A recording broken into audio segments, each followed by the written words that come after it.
See, we are all interested in knowing what exactly is fear and how to overcome it. Because each one of us, at some point of time, have been assailed by this feeling of fear. Now, if you look at life very closely, and if you also go through these scriptures, or you just analyze your life and the life of everyone around you, you realize one very important thing about life is that existence is the fundamental fact of life. Every time you talk about life, you mean existence. Every existence is not life. For example, there is stone. Stone has an existence, but it doesn't have a life, as per biologists. But every life is existence. Now, when we are talking about this world, when we are talking about existence itself, creation itself, there is an existence. So a stone exists, I exist, you exist. So existence is a fundamental fact of life. Once that existence ceases, we say that it does not exist anymore. Now, when it comes to the animate beings, that means beings that have that has life, you realize that everyone who has the life force working within it or him wants to live forever. It doesn't want to die. There is a technical term for it in Sanskrit. It is known as abhinivesh. Abhinivesh, you don't want to die. No one wants to die. An amoeba, it doesn't want to die. An ant doesn't want to die. And a man doesn't want to die. Even saints, they do not want to die. This desire to live is always there. And what is desire to live? Desire to live is essentially desire to exist. So, existence and life, they are practically one and the same. Now, when you look at the lower creatures, absolutely lower creatures, something like, say, unicellular and a little higher than that, you find they are interested only in their life. But when it comes to animals, for example, dogs or, say, cows, you find their identification with life or their identification with existence, because life and existence, they are somehow linked. Existence is the fundamental fact of life, and for us it is in the form of life and the desire to live.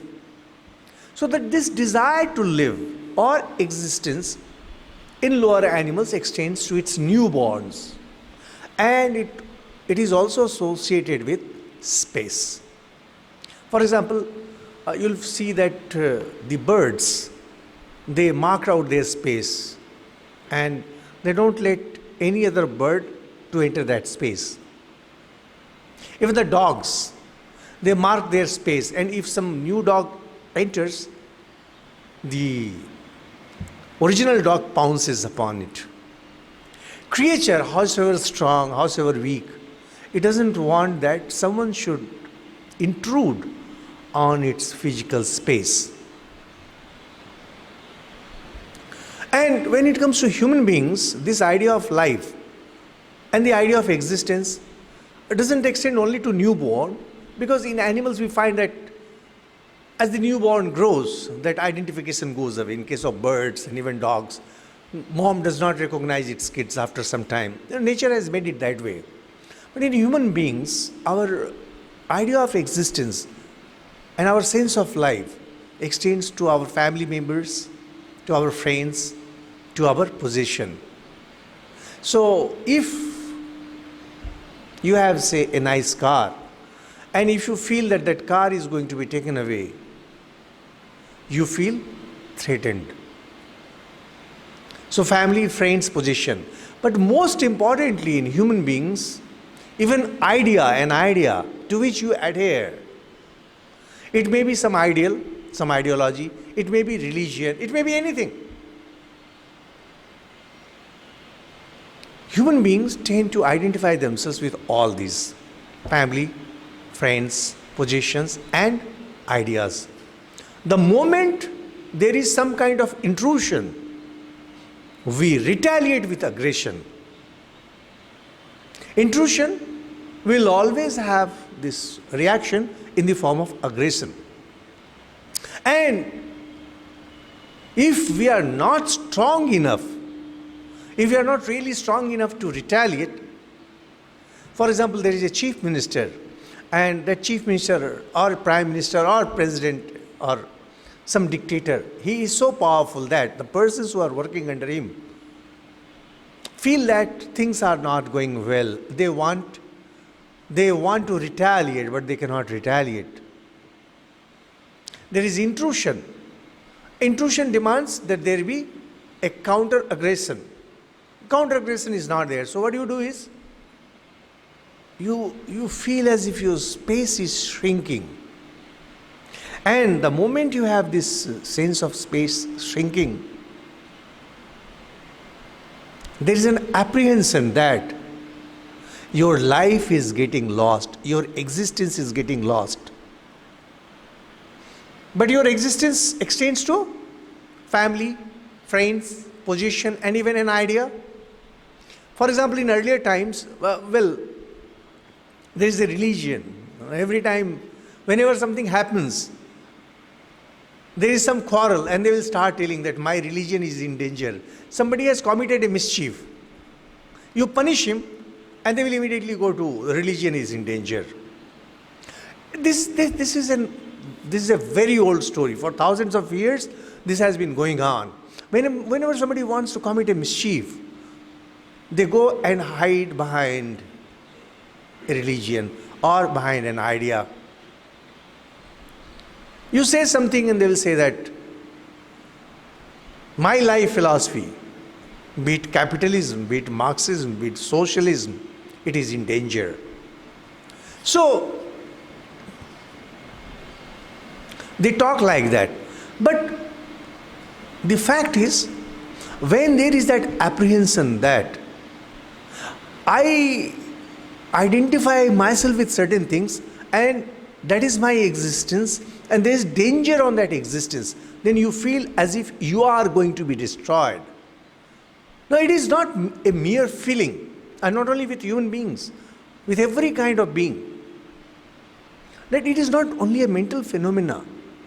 There is a metabolic change, and because of that metabolic change, the reaction that starts from the mind extends up to your body. You start quaking. You are scared. Your body goes into certain mode. When you are angry, when you want to retaliate through aggression, your body takes up certain kind of chemical changes.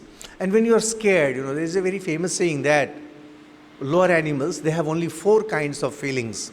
They forage for food, they go for next generation progeny, and there is fight and flight. Either they will fight for their space or they will run away. Now this running away, born out of that apprehension that I might lose, this is fear. So essentially fear means what? That you have this feeling, you have this apprehension that your existence will be annihilated.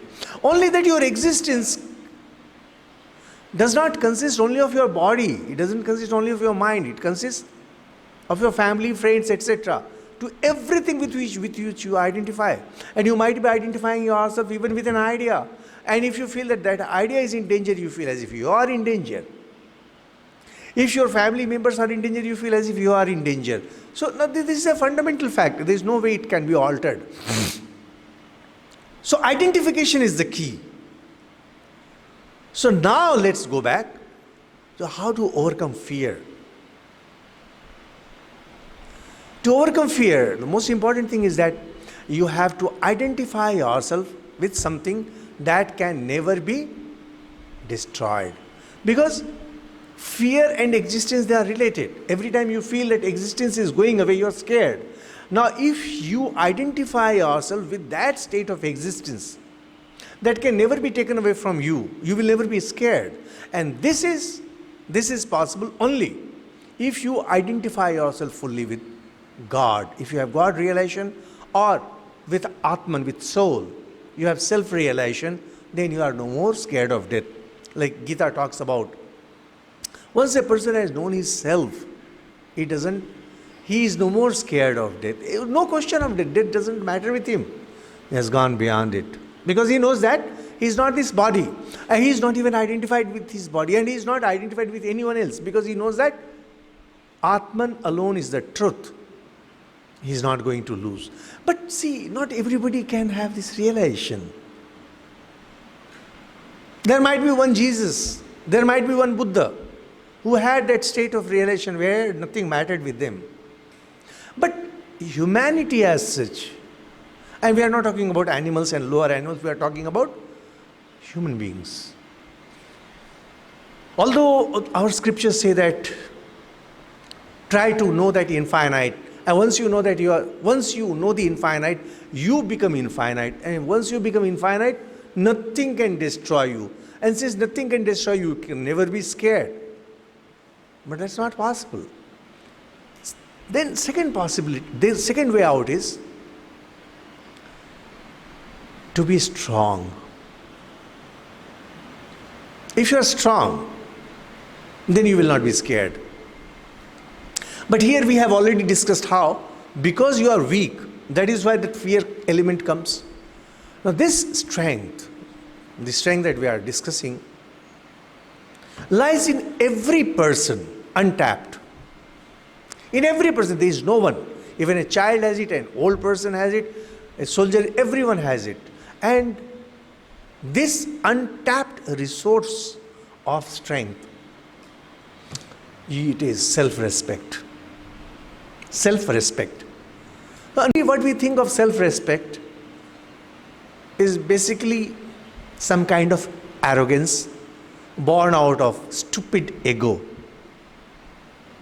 And people who have the least amount of culture, least amount of achievement, and least amount of strength, they talk the most of self-respect.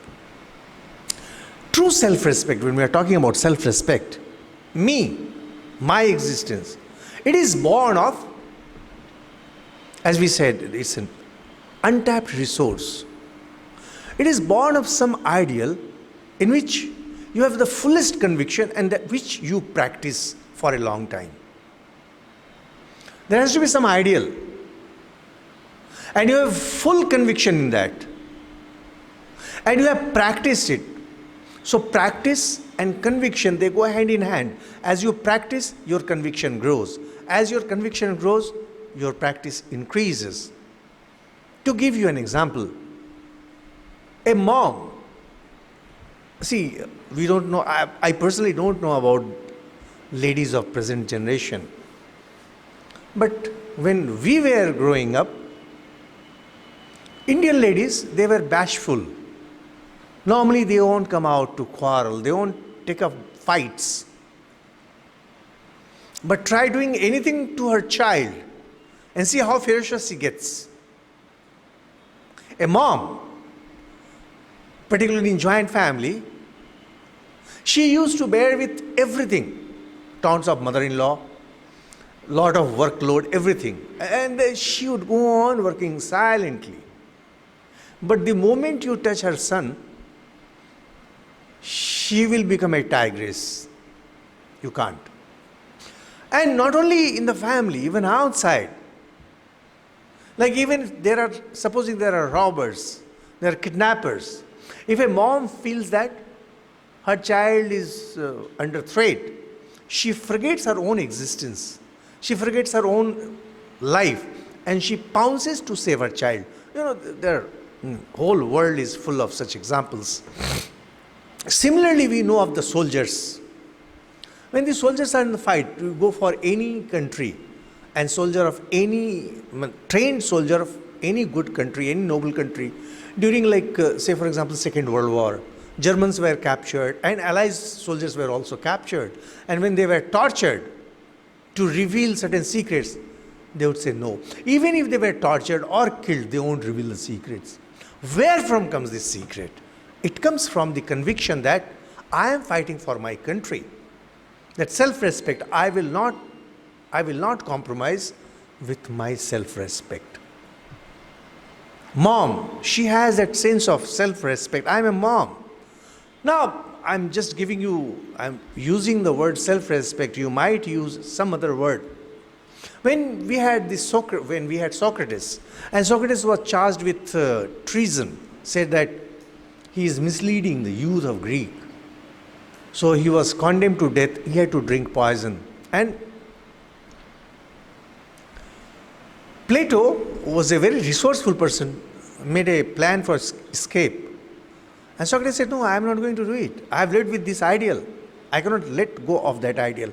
Because if he compromises with that ideal, he will have lost his self-respect forever. His own respect for himself would go away forever. Or Gandhiji, when he said that he is going to follow non-violence, same thing. When he was being charged by the British police and British administration, he didn't even raise his hands. So there is kind of self-respect. What it is, that untapped resource. That strength is within each one of us. But not in the form of arrogance, not in the form of anger, but in the form of sense of self-respect, identity. Once you identify yourself with some values, with some ideal, and you say that this is my existence, suddenly you will see a surge in strength, and then you can overcome. So, if you really want to overcome fear, there are two ways. One is become one with the infinite, that is spiritual knowledge, or have conviction in yourself, in the value system that you practice, that this is my identity. And when there is an aggression, like in earlier times, the Brahmins, they were not going to make any compromise with their value system, whether it would be greed or fear. If they were scared that you get converted to this religion, otherwise we are going to put you to death. So there are stories about Alexander and all. And when Alexander came, he wanted to take some Brahmin away, and he refused. He said, look, I don't care for you. Even if you kill me, my soul will go to God. It will never be under your control. This conviction comes from that sense of self-respect. You can call it by some other name, it does not matter. I call it sense of self-respect. I am this. I am not going to compromise with this. I am this. So in this case also, if you look at life all around, and we are not talking about today's world where people do not have any ideal, they are running around just for money and maybe some for glamour.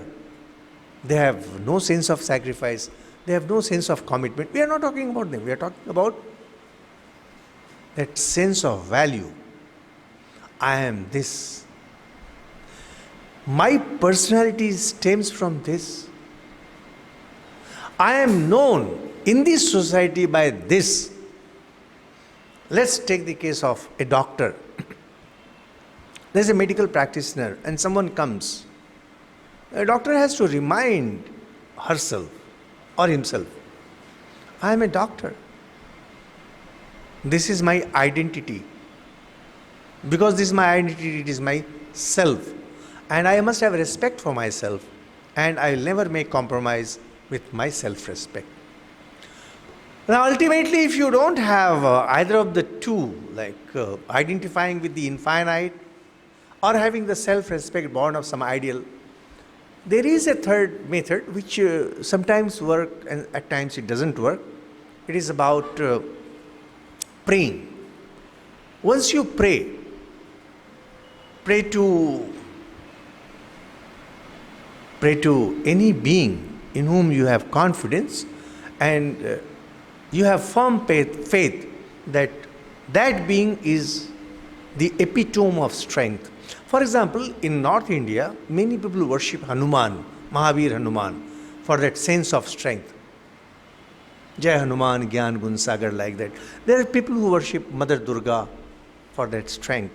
Now, if you keep on reciting those mantras, slowly that strength comes within you. Here, I got one beautiful mantra from the Vedas. where one of the Vedic sages comes up with a very beautiful mantra from Atharva Ved. Abhayam mitrad, abhayam mitrad, abhayam gyatad, abhayam puro yaha. He's praying to Lord, oh Lord, may I stay safe with my friends.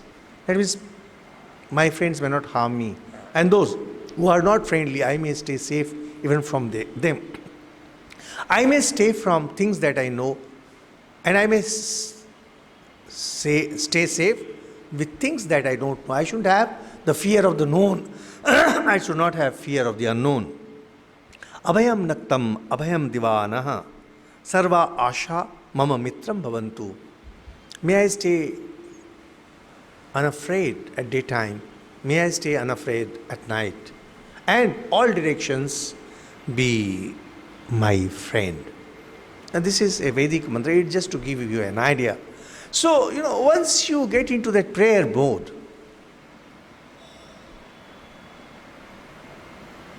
fear goes away. In general, if you have been practicing prayers for a very long time, strength develops. Even if when you are in crisis, if you can pray, strength comes. That strength never comes from outside. It always comes from within. We just talked about the untapped resource that you have in the form of self-respect. When you pray, the same thing happens. The self-respect that I am a devotee of the Lord and Lord is going to save me. And suddenly there is onrush of strength. Like you might have seen a kid when scared or threatened by elders, the baby runs to his mom. And once in the lap of mom, he is not scared of anyone. So it's something like that. So the bottom line is, you need to have an ideal, you need to have realization, and if you don't have any one of these, you need to pray so that your inner strength builds up. Unless your inner strength builds up, the only way to overcome fear is to have strength. You must not feel that your existence is in danger. And if you feel that your existence is in danger, then you need to have some ideal with which you can identify. And if nothing works, then you can pray. That's all about fear.